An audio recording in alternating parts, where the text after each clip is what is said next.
estos tweets. Hoy hubo esta información que dio a conocer el GIEI, usted lo recordará, es el grupo interdisciplinario de expertos independientes que han llevado a cabo investigaciones sobre Ayotzinapa, un grupo absolutamente bien recibido, aceptado y con mucha reconocimiento de parte de los familiares de las víctimas y de diversos grupos en este momento. Pero hoy dieron a conocer su tercer informe. Déjeme aquí.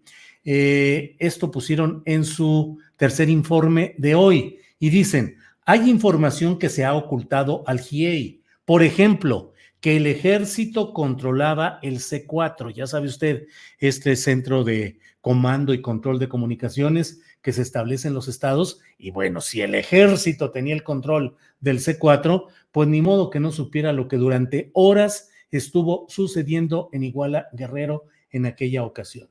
Dice el GIEI que hubo investigaciones paralelas que no han sido compartidas. Claro, todo mundo mandó a hacer sus investigaciones para ver exactamente qué había pasado, qué tanto les afectaba a unos y a otros. Entonces, ahí está esta información oficial del GIEI, que debo decirle para que no empiecen los señalamientos de que es una intervención extranjera o que son... el Estado mexicano firmó un acuerdo con la Comisión Interamericana de Derechos Humanos para que este grupo interdisciplinario pudiese coadyuvar en México a la investigación sobre la desaparición de los estudiantes de Ayotzinapa, de la Normal Rural de Ayotzinapa. Es decir, el Estado mexicano, en ejercicio de su soberanía, le pidió y firmó un convenio con la Comisión Interamericana de Derechos Humanos y con el GIEI para que ayudaran en este tema. Y el Estado mexicano, el gobierno entonces de Enrique Peña Nieto, se comprometió a entregar toda la información y dar todas las facilidades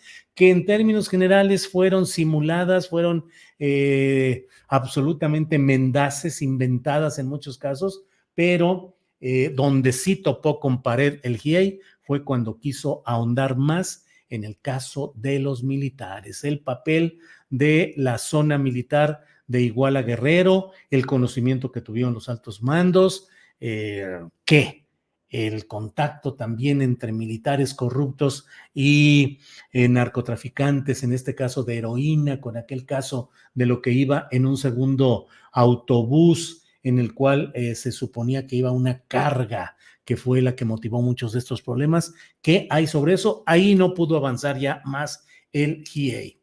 Entonces dice el GIEI que hubo investigaciones paralelas que no han sido compartidas, que hubo estudiantes que sí fueron llevados a barandillas. Luego también agrega nos hacen falta los padres que no están aquí, a quienes ya no pudimos entregar este tercer informe.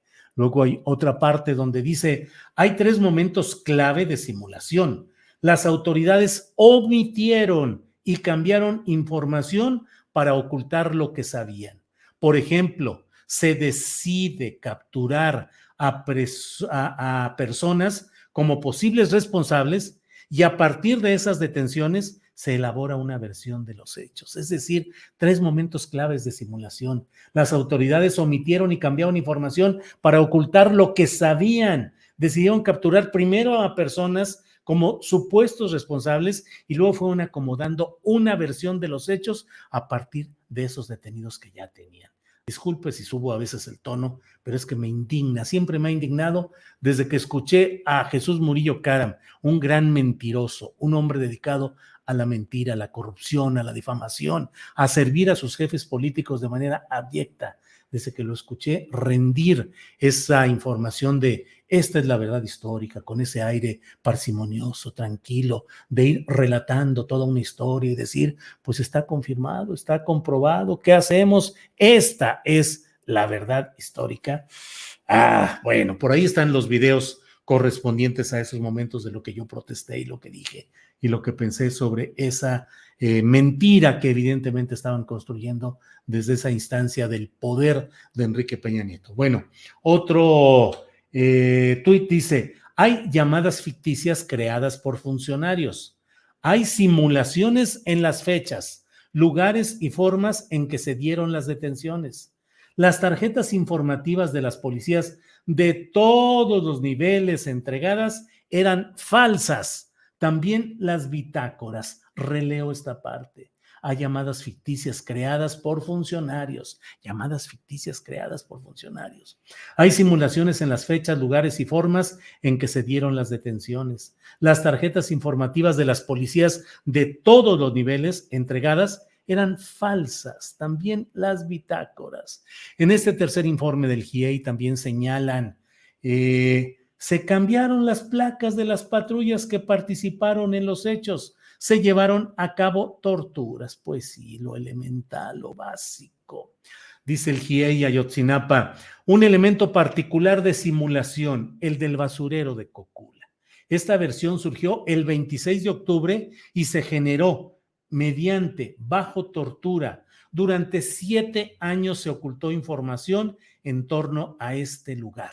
Repito, un elemento particular de simulación, el del basurero de Cocula. ¿Recuerda usted cómo, compungido, pero al mismo tiempo muy convencido, Murillo Karam relataba cómo los cuerpos fueron incinerados en aquel basurero de Cocula, y a pesar de que se demostró todo lo que impedía que esos cuerpos hubiesen podido realmente alcanzar ese nivel de ignición, ese nivel de fuego para que realmente sucediera eso?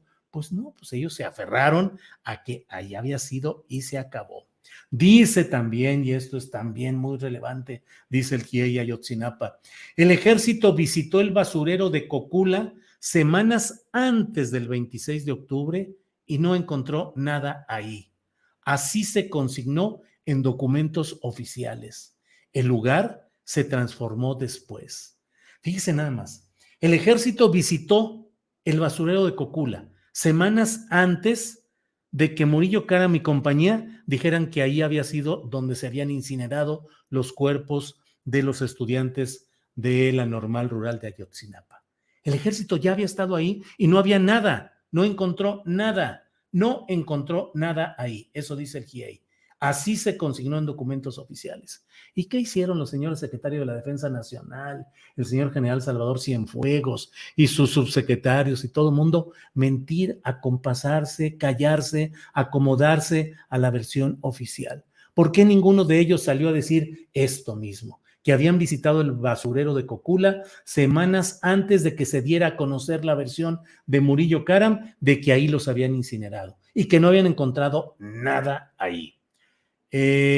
Luego, en otro tuit, dice el GIEI, el acta del río San Juan es falsa. ¿Usted recuerda el río San Juan? Donde, hombre, caray, por pura coincidencia, el señor Tomás Sembrón de Lucio, su nombre real es Tomás Cerón de Lucio, pero yo lo motejé como Sembrón, porque él fue quien sembró la prueba que según eso serviría para construir toda la versión oficial, porque de pronto luego de haber sacado de la cárcel donde lo mantenían bajo tortura a uno de los personajes que estaban ahí, lo llevaron ahí a ese mismo río y al otro día, caray, unos buzos de la Marina que andaban ahí metidos y de repente, caray, que van encontrando hay unos indicios y que los revisan sin control, sin la cadena de control de seguridad, sin nada, así nada más llegaron. Aquí están, miren, la bolsa que tiene restos de uno de los jóvenes y esto demuestra que fueron incinerados y sus restos vertidos en este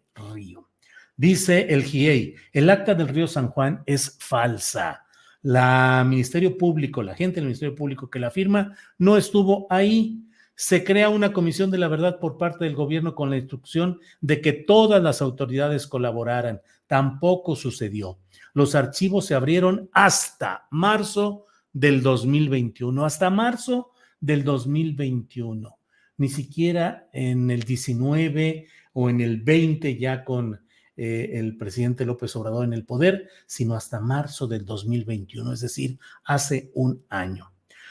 Añade el GIEI, en lo que se refiere a las solicitudes de información, las autoridades respondían, pero sus respuestas no coincidían con la realidad de los hechos. Diversas instituciones suministraron información contraria a la verdad. Diversas instituciones suministraron información contraria a la verdad. Bueno, pues ahí está El grupo independiente dice, estos videos están bajo resguardo, aparecen como secretos, la actual administración autorizó darlos a conocer. 22 personas que pudieron tener información sobre el caso han muerto. Solo 2 murieron por muerte natural. No se puede dejar de lado el papel de la delincuencia organizada en el caso. Para avanzar en este caso es necesario el acceso total a la información y dejar el formalismo por el formalismo que obstruye y retrasa. En los procesos de búsqueda se ha podido avanzar, pero hasta ahora no hemos obtenido información de lugares en vida donde pudieran estar los 43. Bueno, pues esta es la información correspondiente al informe, al tercer informe que ha rendido el GIEI, que como usted sabe es el grupo que ha mantenido todo este análisis e investigación.